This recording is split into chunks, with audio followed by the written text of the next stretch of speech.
हे युधिष्ठिर, एक पाप ऐसा है, एक अंधकार ऐसा है जिसका कोई प्रायश्चित नहीं है। उस पाप से मुक्ति किसी भी तपस्या से संभव नहीं होती। वह पाप हत्या और ब्रह्म हत्या से भी अधिक भयंकर और विभत्स है।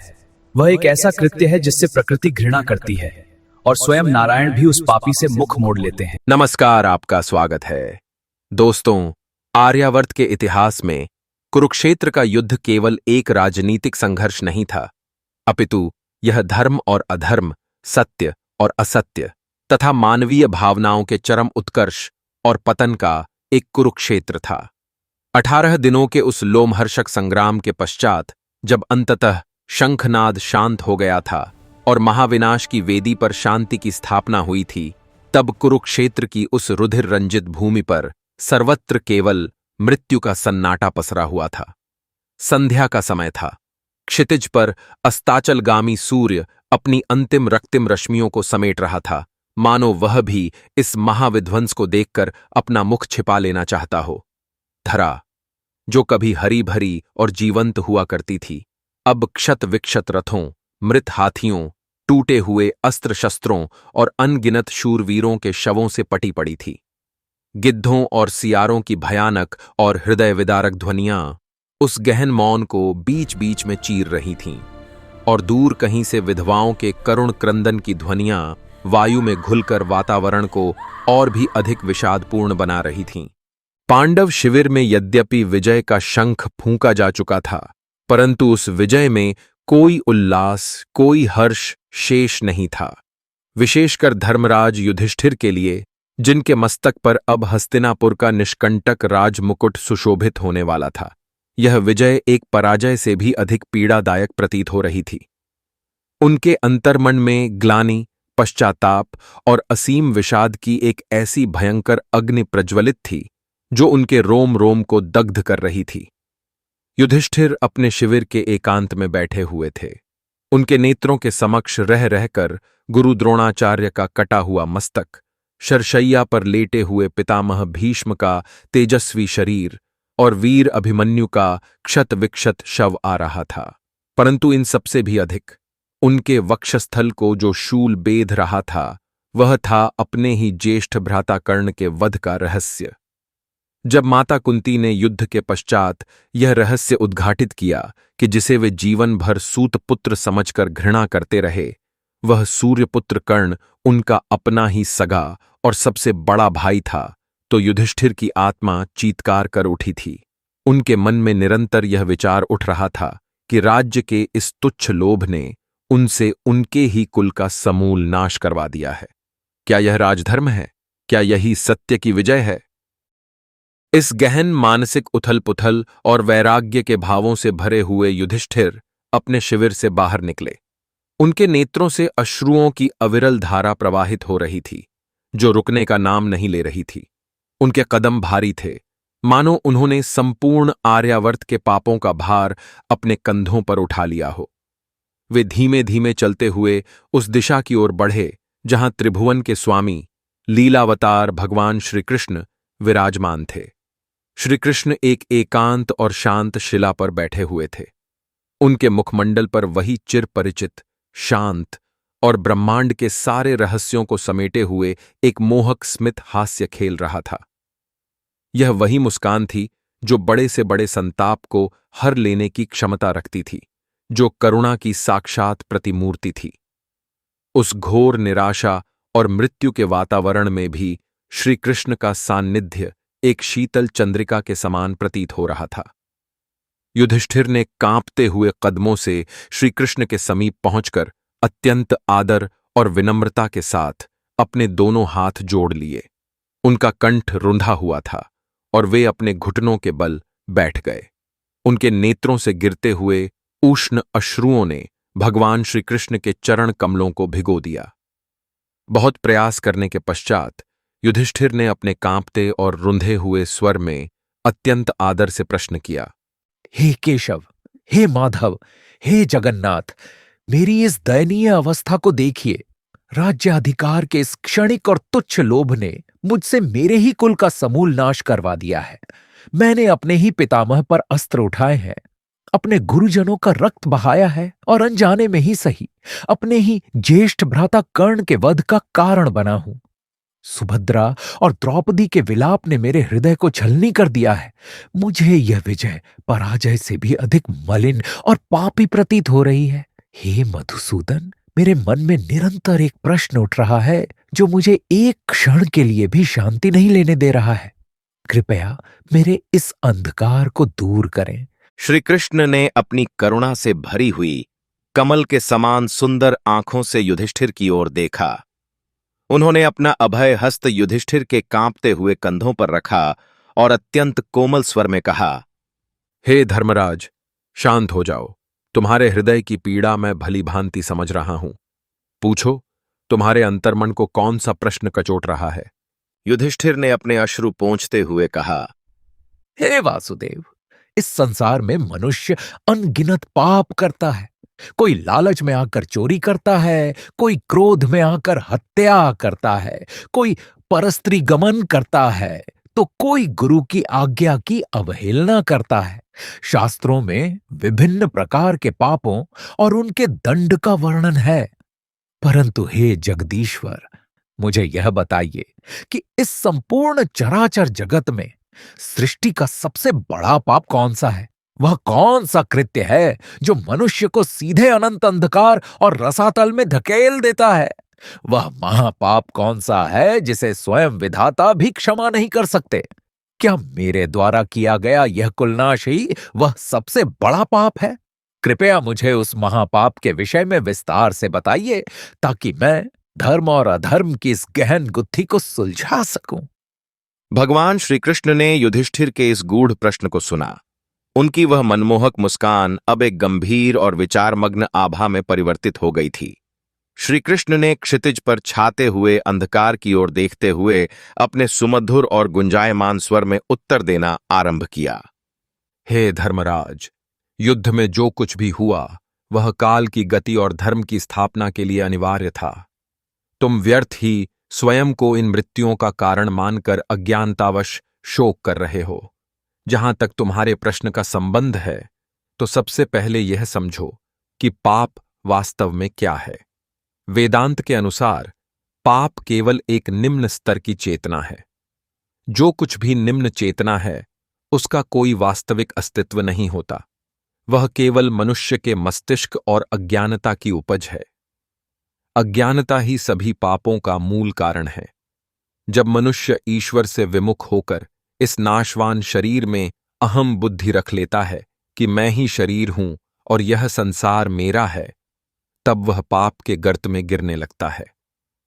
हे युधिष्ठिर, शास्त्रों में अनेक महापापों का उल्लेख है।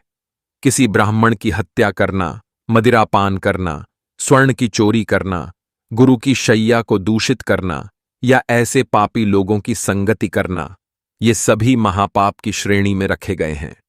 जो व्यक्ति अनजाने में या भूल से किसी की हत्या करता है, उसे भी नरक की यातना भोगनी पड़ती है। परंतु हे कुंती पुत्र, इन सभी पापों का कोई न कोई प्रायश्चित्त इस जगत में उपलब्ध है। कोई कठोर तपस्या से, कोई तीर्थ स्नान से, तो कोई ईश्वर की अनन्य भक्ति और आध्यात्मिक ज्ञान की नौका में बैठकर इस पाप के भवसागर को पार कर सकता है। बड़े से बड़ा पापी भी यदि सच्चे मन से पश्चाताप करे तो ईश्वर उसे क्षमा कर सकते हैं। परंतु हे युधिष्ठिर, एक पाप ऐसा है, एक अंधकार ऐसा है जिसका कोई प्रायश्चित्त नहीं है। वह पाप जब किसी मनुष्य की अंतरात्मा को ग्रस लेता है तो उसकी मुक्ति किसी भी तीर्थ के पवित्र जल से, किसी भी दान पुण्य से अथवा किसी भी कठोर तपस्या से संभव नहीं होती। वह पाप हत्या और ब्रह्म हत्या से भी अधिक भयंकर और विभत्स है। वह एक ऐसा कृत्य है जिससे प्रकृति घृणा करती है और स्वयं नारायण भी उस पापी से मुख मोड़ लेते हैं। युधिष्ठिर के नेत्र विस्मय और भय से फैल गए। उनकी उत्सुकता चरम पर पहुंच गई। उन्होंने आतुरता से दोनों हाथ जोड़कर पूछा, हे त्रिभुवनपति, ऐसा कौन सा अकल्पनीय महापाप है जिसका कोई मार्जन ही नहीं? वह कौन सा कर्म है जिससे ईश्वर भी विमुख हो जाते हैं? कृपा कर मेरी अज्ञानता का निवारण करें और मुझे उस पाप का नाम बताएं। श्री कृष्ण ने मुस्कुराते हुए कहा, हे भ्राता युधिष्ठिर, उस महापाप का नाम मैं तुम्हें अभी सीधे तौर पर नहीं बताऊंगा। उस परम सत्य को समझने के लिए तुम्हें एक कथा की गहराई में उतरना होगा। यह वह कथा है जो महर्षि नारद द्वारा वर्णित है और पितामह ब्रह्मा के लोक से लेकर मृत्युलोक तक विख्यात है। तुम पूर्ण एकाग्रता से इस कथा को श्रवण करो। इस कथा में मनुष्य के पतन और उत्थान के अनेक रहस्य छिपे हैं। अंत तक पहुंचते पहुंचते तुम स्वयं ही उस महापाप को पहचान जाओगे। युधिष्ठिर ने एकाग्र चित्त होकर ध्यान लगाया और भगवान श्री कृष्ण ने अपने सम्मोहक स्वर में उस प्राचीन कथा का आरंभ किया। प्राचीन काल की बात है। हे युधिष्ठिर, महर्षि गौतम के पवित्र और प्रतिष्ठित वंश में एक मनुष्य का जन्म हुआ, जिसका नाम भी गौतम ही रखा गया। यद्यपि वह जन्म से एक ब्राह्मण था, परंतु उसके कर्मों और आचरण में ब्राह्मणत्व का कोई लेश मात्र भी शेष नहीं था। वेदाध्ययन, तप, शील, सदाचार और सत्य, इन सभी दैवीय गुणों को त्याग कर वह कुसंगति के गहरे गर्त में गिर चुका था।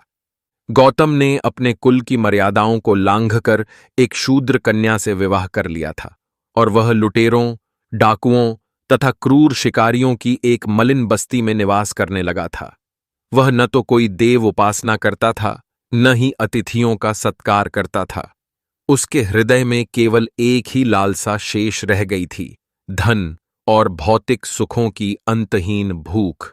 उसकी दरिद्रता उसके पापों का ही फल थी, परंतु वह इसे स्वीकार न करके येन केन प्रकारेण धन अर्जित करना चाहता था। एक बार धन की खोज में और अपनी आजीविका चलाने हेतु गौतम अपने गांव से निकलकर उत्तर दिशा की ओर एक लंबी और दुर्गम यात्रा पर चल पड़ा।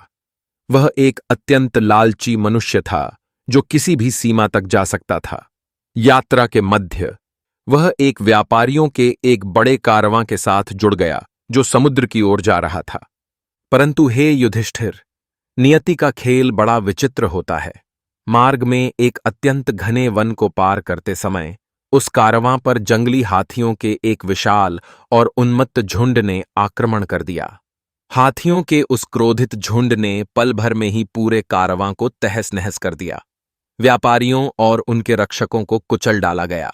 उस भीषण और रक्तपातपूर्ण आक्रमण में संयोगवश या अपने दुर्दैव के कारण केवल गौतम ही किसी प्रकार अपने प्राण बचाकर भागने में सफल हुआ। गौतम भयभीत, भूखा, प्यासा और पूरी तरह से दिशाहीन होकर उत्तर की ओर भागता रहा। उसके वस्त्र फट चुके थे और कांटों से उसके शरीर पर घाव हो गए थे। वह तब तक भागता रहा जब तक कि वह पूर्णतः थका हुआ होकर एक अत्यंत रहस्यमयी और अलौकिक वन में प्रविष्ट नहीं हो गया। हे धर्मराज, वह अरण्य कोई साधारण वन नहीं था। वह एक दिव्य कानन था, जो प्रकृति की अनुपम कांति और दिव्यता से सुसज्जित था। वहां की हरियाली आंखों को शीतलता प्रदान करने वाली थी। उस वन में प्रवेश करते ही गौतम की थकान जैसे किसी जादू से आधी हो गई।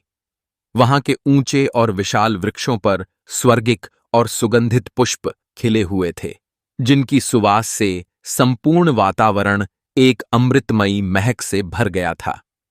उस वन में भारुंड नामक रहस्यमयी और दिव्य पक्षी निवास करते थे, जिनके मुख मनुष्यों के समान थे और वे अपनी सुरीली ध्वनियों से दसों दिशाओं को गुंजायमान कर रहे थे।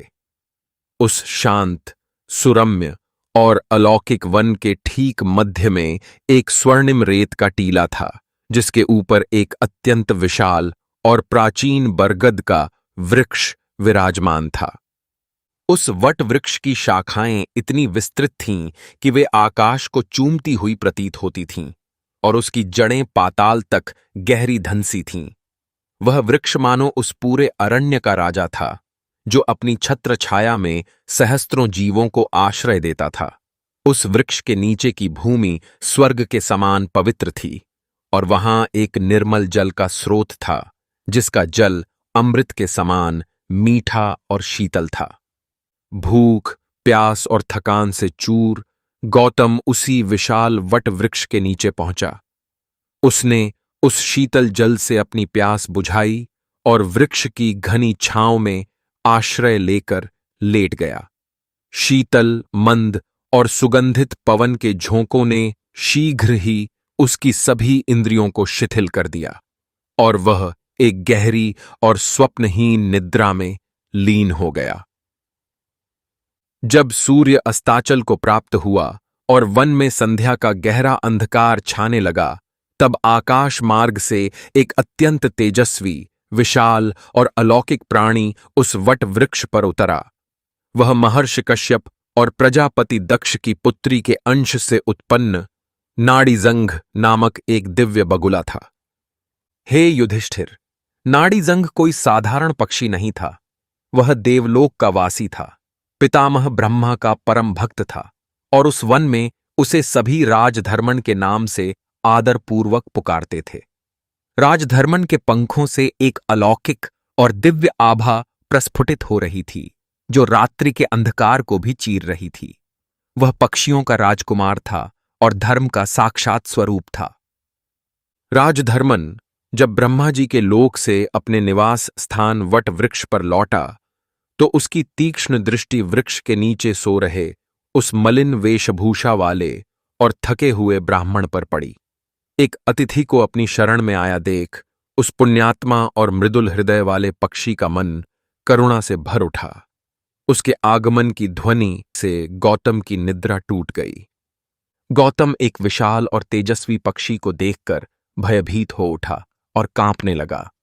उसे लगा कि यह कोई मायावी जीव है जो उसे अपना ग्रास बना लेगा, परंतु राजधर्मन ने अत्यंत मधुर, मानवीय और शिष्ट स्वर में कहा, हे विप्रवर, आप तनिक भी भयभीत न हो।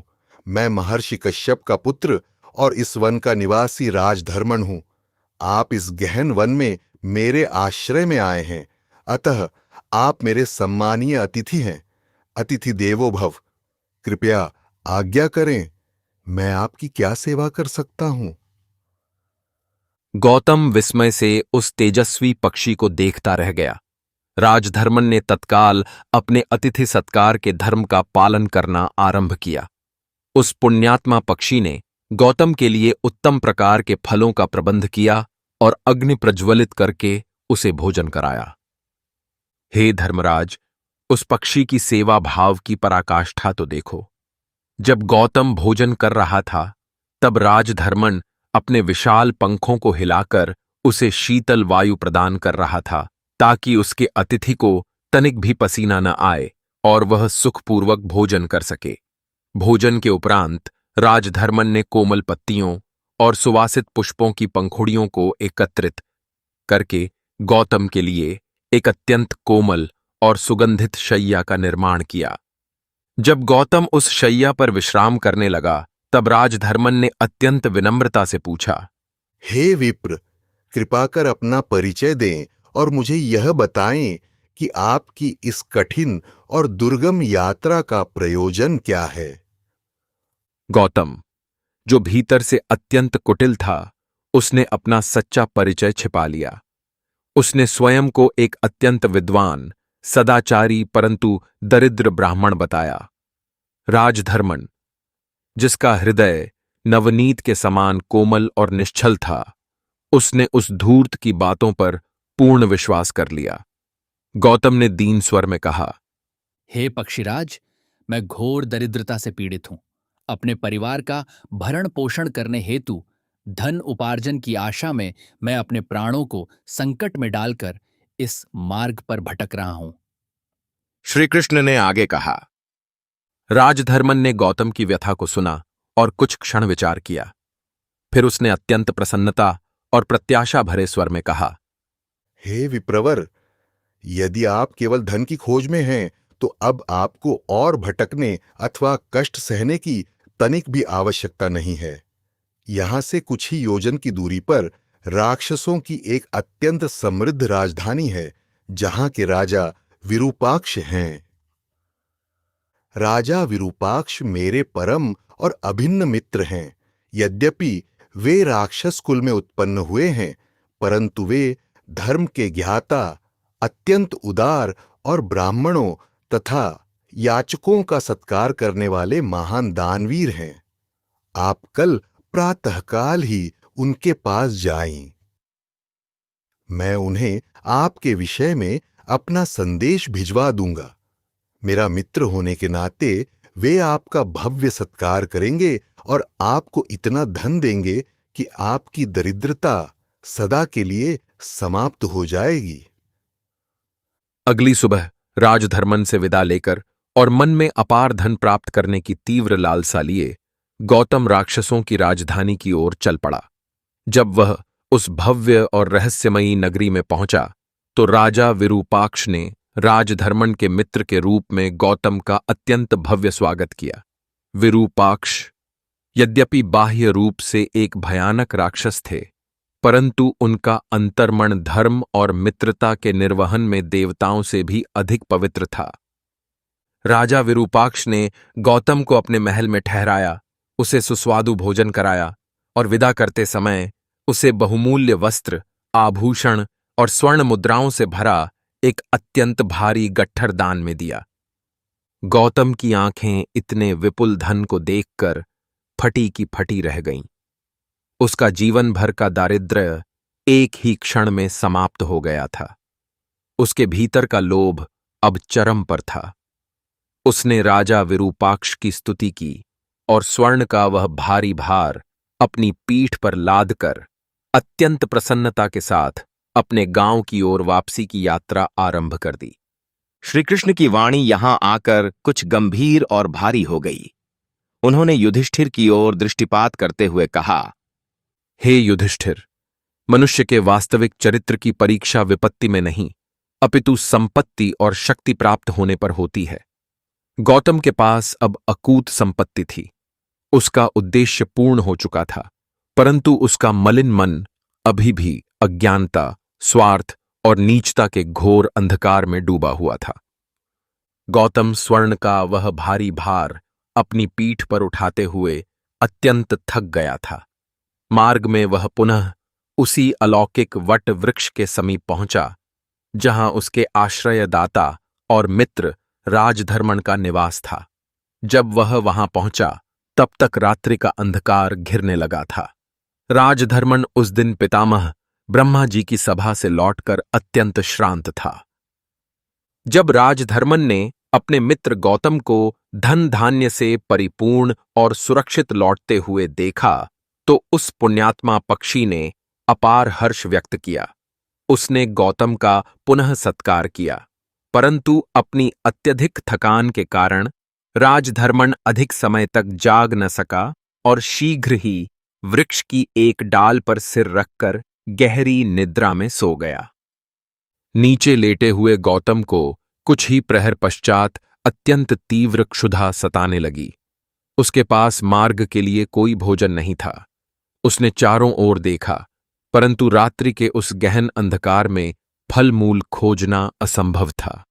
तभी, हे युधिष्ठिर, उस नीच और पापी मनुष्य की दृष्टि वृक्ष की शाखा पर सो रहे अपने ही आश्रयदाता, अपने ही उद्धारक और अपने ही मित्र राजधर्मन पर पड़ी। गौतम की भ्रष्ट बुद्धि में एक अत्यंत भयंकर, विकृत और पैशाचिक विचार उत्पन्न हुआ। उसने सोचा, भोजन के लिए वन में इधर उधर क्यों भटकना? यह बगुला अत्यंत हृष्टपुष्ट और मांसल है। इसने मेरी सहायता तो कर ही दी है, अब इसका मेरे लिए क्या उपयोग? यदि मैं इसे ही मारकर भून लूं तो मेरी वर्तमान भूख भी शांत हो जाएगी और कल की लंबी यात्रा के लिए मेरे पास मार्ग का भोजन भी उपलब्ध हो जाएगा। युधिष्ठिर, जो अब तक अत्यंत ध्यान से कथा सुन रहे थे, उनकी आंखें भय और अविश्वास से फैल गईं।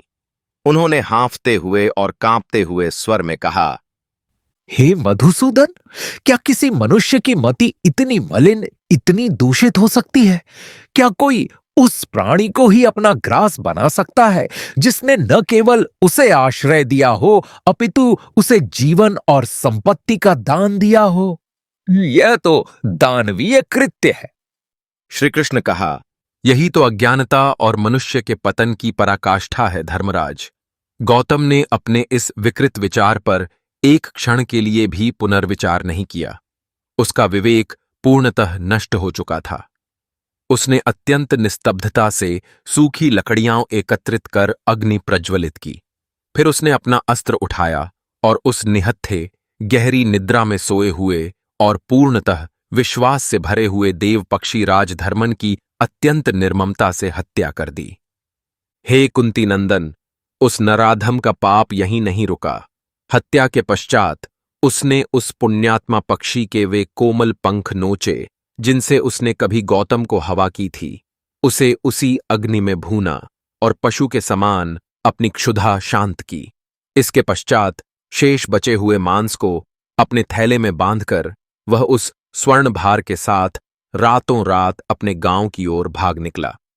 इधर जब अगले दिन राजा विरूपाक्ष को ज्ञात हुआ कि उनका परम मित्र राजधर्मन, जो नित्य उनसे भेंट करने आता था, वह नहीं आया, तो उन्हें अत्यंत चिंता हुई। उनका मन किसी घोर अनिष्ट की आशंका से कांप उठा। उन्होंने तत्काल अपने सैनिकों और रक्षकों को उस वट वृक्ष की ओर भेजा। जब राक्षसों ने वहां पहुंचकर राजधर्मन के रक्त रंजित पंख, बुझी हुई राख और अस्थियां देखीं, तो वे शोक और भयंकर क्रोध से पागल हो गए। उन्हें समझते देर न लगी कि यह कृत्य उसी दुष्ट ब्राह्मण का है जिसे उनके राजा ने धन दिया था। उन्होंने तत्काल उस पापी गौतम के पदचिह्नों का पीछा किया और उसे वन के बाहर भागते हुए मार्ग में ही धर दबोचा और उसे बंदी बना लिया। गौतम को जंजीरों में जकड़कर और घसीटते हुए विरूपाक्ष के समक्ष लाया गया। अपने सबसे प्रिय मित्र की इस नृशंस हत्या का समाचार सुनकर विरूपाक्ष के नेत्रों से रक्त के अश्रु बहने लगे। उनका शोक क्रोध में परिवर्तित हो गया। राक्षसों ने अपने राजा से आज्ञा मांगी, हे महाराज, इस पापी और नीच मनुष्य ने हमारे अतिथि धर्म का भयंकर उल्लंघन किया है। इसने उस पुण्यात्मा की हत्या की है। आज्ञा दें कि हम इसके शरीर के छोटे छोटे टुकड़े करके इसका कच्चा मांस खा जाएं, ताकि हमारी प्रतिशोध की अग्नि शांत हो सके। राजा विरूपाक्ष ने उस पापी गौतम की ओर देखा और घृणा से अपना मुख फेर लिया। उन्होंने अपने राक्षसों को आदेश दिया, नहीं, रुक जाओ, इस नीच का मांस कदापि मत खाना। राक्षस आश्चर्यचकित रह गए। विरूपाक्ष ने आगे कहा, इसने जो पाप किया है उसकी दुर्गंध इसके रक्त की एक एक बूंद इसके मांस के एक एक रेशे में समा गई है। इसके भीतर एक ऐसा घोर और सर्वनाशी पाप व्याप्त है जो हमारे राक्षस कुल को भी अपवित्र कर देगा। यदि तुम इसका मांस खाओगे तो उस पाप के प्रभाव से तुम सभी सर्वदा के लिए कलंकित, कोढ़ी और अशुद्ध हो जाओगे। यहां तक कि कुत्ते, गीदड़ और गिद्ध भी इसके मांस को खाने से मना कर देंगे। इस पापी को मारकर उसी वन में फेंक दो जहां पर इसमें मेरे मित्र का वध किया था। श्रीकृष्ण ने युधिष्ठिर की आंखों में देखते हुए पूछा, सोचो युधिष्ठिर, वह पाप कितना भयंकर रहा होगा। राक्षस जो स्वभाव से नरभक्षी होते हैं, जिन्हें मानव मांस अत्यंत प्रिय होता है, उन्होंने भी उस ब्राह्मण का मांस खाने से मना कर दिया। वह कौन सा पाप था जिसे हिंसक पशु और प्रकृति भी स्वीकार नहीं कर पा रही थी। युधिष्ठिर स्तब्ध थे। उनके पास कोई उत्तर नहीं था। वे केवल श्रीकृष्ण के मुख की ओर टकटकी लगाए देख रहे थे। श्रीकृष्ण ने कथा को आगे बढ़ाया। विरूपाक्ष ने भारी हृदय से अपने मित्र राजधर्मन के अंतिम संस्कार की व्यवस्था की। एक अत्यंत विशाल और भव्य चिता का निर्माण किया गया, जिसे चंदन की लकड़ियों, सुगंधित द्रव्यों, बहुमूल्य रत्नों और रेशमी वस्त्रों से सजाया गया। जैसे ही विरूपाक्ष ने अपने अश्रुपूरित नेत्रों से उस चिता में अग्नि प्रज्वलित की, तभी आकाश में एक दिव्य घटना घटी। अंतरिक्ष में एक अत्यंत तेजमयी ज्योति प्रकट हुई। वह देवलोक की शुभ्र माता, कामधेनु की सुपुत्री देवी सुरभि थीं। उनके साथ स्वर्ग के अधिपति देवराज इंद्र भी अपने ऐरावत पर सवार होकर वहां प्रकट हुए।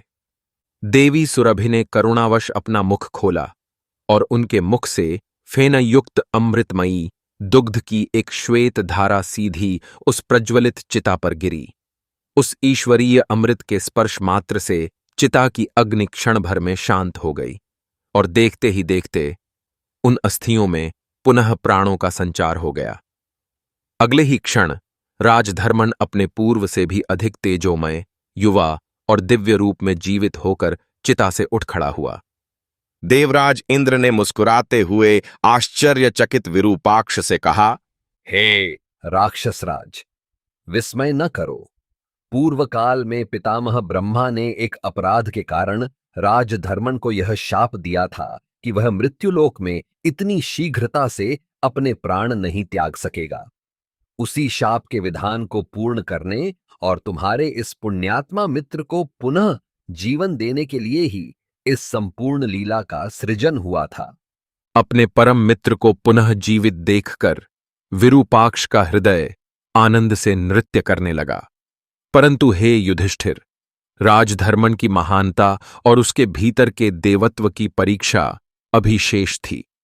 राजधर्मन ने देवराज इंद्र के समक्ष शीश झुकाकर हाथ जोड़े और एक ऐसी प्रार्थना की जिसने स्वर्ग के देवताओं को भी नतमस्तक कर दिया। राजधर्मन ने कहा, हे देवेश्वर इंद्र, यदि आप मुझ पर तनिक भी प्रसन्न हैं और यदि आप मुझ पर कृपा करना चाहते हैं तो मेरी केवल एक ही प्रार्थना है। मेरे उस मित्र गौतम ब्राह्मण को कृपया क्षमा कर दें। राक्षसों ने क्रोध में आकर उसे मृत्युदंड दे दिया है। कृपया उसे भी पुनः जीवित कर दे। इंद्र उस पक्षी की इस अद्वितीय और अकल्पनीय क्षमाशीलता पर मुग्ध हो गए। जिस व्यक्ति ने उसे सोते हुए काटा और भूना था, राजधर्मन उसी के लिए जीवन दान मांग रहा था। इंद्र ने तथास्तु कहा और अपनी अमृत दृष्टि से उस पापी गौतम को भी जीवन दान दे दिया। जब गौतम जीवित होकर उठा तो राजधर्मन ने जाकर उस पापी को गले लगाया। उसने गौतम के मन से भय निकालने के लिए उसे उसका सारा स्वर्ण और धन लौटा दिया और अत्यंत प्रेम के साथ उसे उसके गांव की ओर विदा किया। इसके पश्चात राजधर्मन स्वयं पितामह ब्रह्मा जी के लोक को प्रस्थान कर गए, जहां उनका भव्य सत्कार हुआ। श्री कृष्ण ने आगे कहा, गौतम अपना सारा धन लेकर वापस अपनी शूद्र पत्नी के पास लौट गया और अनेक वर्षों तक उसी पापपूर्ण और मलिन जीवन को व्यतीत करता रहा। उसे लगा कि वह बच गया है, उसने संपत्ति पाली है। परंतु हे युधिष्ठिर, धर्म का चक्र अत्यंत सूक्ष्म और कठोर होता है। देवराज इंद्र ने राजधर्मन की प्रार्थना पर गौतम को जीवन अवश्य दे दिया था, परंतु ब्रह्मांड के कर्म फल के अमोघ विधान ने उसे क्षमा नहीं किया। देवलोक से समस्त देवताओं ने मिलकर उस पर एक अत्यंत भयंकर शाप का उद्घोष किया। देवताओं ने कहा कि अपनी मृत्यु के पश्चात गौतम को युगों युगों तक सबसे भयंकर, सबसे अंधकारमय और पीड़ादायक नरक में सड़ना होगा। और जानते हो क्यों? क्योंकि उसके माथे पर उस महापाप का कलंक था जो कभी धुला नहीं जा सकता। युधिष्ठिर अब और धैर्य धारण न कर सके। उनके भीतर का कोलाहल अपनी चरम सीमा पर था। वे श्री कृष्ण के चरणों में गिर पड़े और रुदन करते हुए बोले, हे माधव, हे करुणा निधान, अब और रहस्य न रखें। मेरे प्राण कंठ में आ गए हैं। उस पापी ने हत्या की, वह लालची था, उसने विश्वासघात किया। परंतु वह एक शब्द क्या है? वह महापाप कौन सा है जिसने उसके मांस को भी अछूत बना दिया, जिससे राक्षसों ने भी घृणा की और जिसने उसे अनंत नरक का भागी बना दिया? कृपया मुझे उस पाप का नाम बताएं। श्री कृष्ण ने युधिष्ठिर को अपने दोनों हाथों से उठाया। उन्होंने अपनी अमृत रूपी और तेजवान दृष्टि से युधिष्ठिर की आंखों में गहराई तक देखते हुए अत्यंत स्पष्ट, धीर और गंभीर शब्दों में ब्रह्मांड के उस परम सत्य का उद्घोष किया। हे धर्मराज, वह महापाप है कृतघ्नता, किए गए उपकार को भूल जाना। हे युधिष्ठिर, ध्यान से सुनो। इस चराचर संसार में यदि कोई अज्ञानतावश या क्रोध में आकर किसी की हत्या कर दे, मदिरापान करे, स्वर्ण चुराए या कोई अन्य जघन्य अपराध करे, तो वह पापी अवश्य है। इन पापों का फल उसे भोगना पड़ता है। परंतु इन पापों के पश्चात यदि मनुष्य को आत्मग्लानि हो, वह कठोर तपस्या करे, तीर्थों में स्नान करे या ईश्वरीय ज्ञान प्राप्त कर ले, तो वह उस पाप से मुक्त हो सकता है। परंतु कृतघ्नता एक ऐसा महापाप है जो मनुष्य की आत्मा की जड़ों में विष घोल देता है। जब कोई व्यक्ति निस्वार्थ भाव से आपको प्रेम, आश्रय, सहायता, ज्ञान या जीवनदान देता है, तो आपके और उस उपकारी के मध्य एक ईश्वरीय ऋण और ऊर्जा का एक पवित्र चक्र स्थापित हो जाता है। जब वह उपकृत व्यक्ति अपने अहंकार, स्वार्थ या लालच के वशीभूत होकर उस उपकार को भूल जाता है, उसे नकार देता है या गौतम के समान अपने ही रक्षक का भक्षक बन जाता है, तो वह सृष्टि के सबसे पवित्र नियम कृतज्ञता को खंडित करता है। हे कुंती नंदन, कृतघ्न मनुष्य का इस ब्रह्मांड में कोई प्रायश्चित्त नहीं है, न कोई तीर्थ यात्रा, न कोई महादान, न कोई यज्ञ और न ही कोई देवता एक कृतघ्न व्यक्ति को उसके पाप से या नरक की यातनाओं से मुक्ति दिला सकता है। यहां तक कि स्वयं महादेव शिव और पितामह ब्रह्मा भी कृतघ्न मनुष्य को क्षमा नहीं करते। कृतघ्नता मनुष्य की ऊर्जा को पूर्णतः सुखा देती है, उसके भाग्य को अंधकारमय कर देती है और जन्म जन्मांतर तक उसकी आत्मा अशुद्ध रहती है। इसीलिए नरभक्षी राक्षसों ने भी गौतम का मांस खाने से मना कर दिया था, क्योंकि कृतघ्नता का पाप संक्रामक होता है। यह स्पर्श करने वाले को भी मलिन कर देता है। श्री कृष्ण ने कहा, हे कुंती नंदन, अब अपने भीतर झांक कर देखो। तुम जो शोक कर रहे हो कि तुमने युद्ध में अपनों को मारा, वह तुम्हारी कृतघ्नता नहीं थी। तुमने धर्म की रक्षा के लिए आतताइयों के विरुद्ध शस्त्रास्त्र उठाए थे।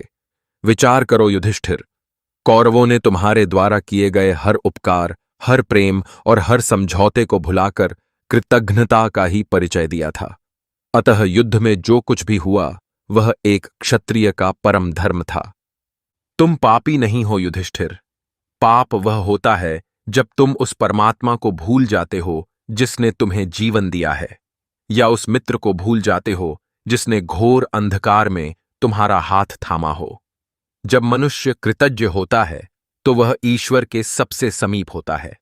कृतज्ञता एक चुंबक के समान है जो ब्रह्मांड की सभी सकारात्मक ऊर्जाओं को अपनी ओर खींचती है, जबकि कृतघ्न हृदय पत्थर के समान कठोर हो जाता है, जो किसी भी ईश्वरीय कृपा को ग्रहण नहीं कर सकता।